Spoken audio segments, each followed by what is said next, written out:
இன்னைக்கு நம்ம பார்க்க போகிறது இந்த சதுர அவரை இருக்கு இல்லைங்களா, அதில் வந்து ஒரு சாலடுங்க. இந்த சதுர அவரை எடுத்து இது மாதிரி காம்பெல்லாம் நம்ம கிள்ளிடலாம். இந்த சதுர அவரை வந்து உடம்புக்கு ரொம்ப நல்லது. இதில் ஒரு விதமான துவர்ப்பு தன்மை இருக்கும். அதனால் வந்து இதை வந்து ரொம்ப பொடியாக நைஸாக நம்ம கட் பண்ணணும். பாருங்கள், இந்த அளவுக்கு பொடியாக கட் பண்ணணுங்க. நல்லா பொடி பொடியாக கட் பண்ணியாச்சு. அதை வந்து இதில் வந்து நம்ம ஃபஸ்ட்டு போட்டுடலாம். இது கூட வந்து லெமனு, சால்ட்டு, பச்சை மிளகாய் எல்லாம் போடணுங்க. பச்சை மிளகாய் காரம் வேண்டாங்கிறவங்க ஸ்ப்ளிட் பண்ணி போட்டுக்கலாம். இல்லைன்னா மிக்சியில் அரைச்சி அதை அந்த விழுதை கூட போட்டுக்கலாங்க. மிக்சியில் போட்டு மிளகாய் வந்து கொண்டு வந்தாச்சுங்க. அந்த மிளகாவை இதில் போட்டுடலாம். இப்போ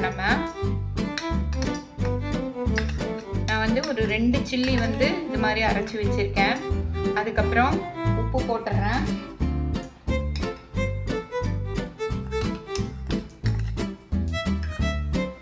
அதுக்கப்புறம் அதில் லெமன் வந்து ஒரு மூடி இருக்கிற மாதிரி பிழிஞ்சிடலாம்.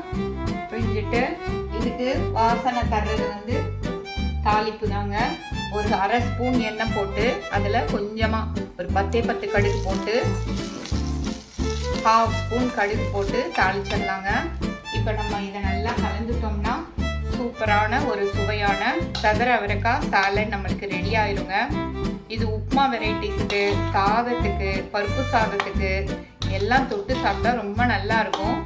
இது வந்து எல்லா சாலட் போல் உடனே சாப்பிட முடியாது.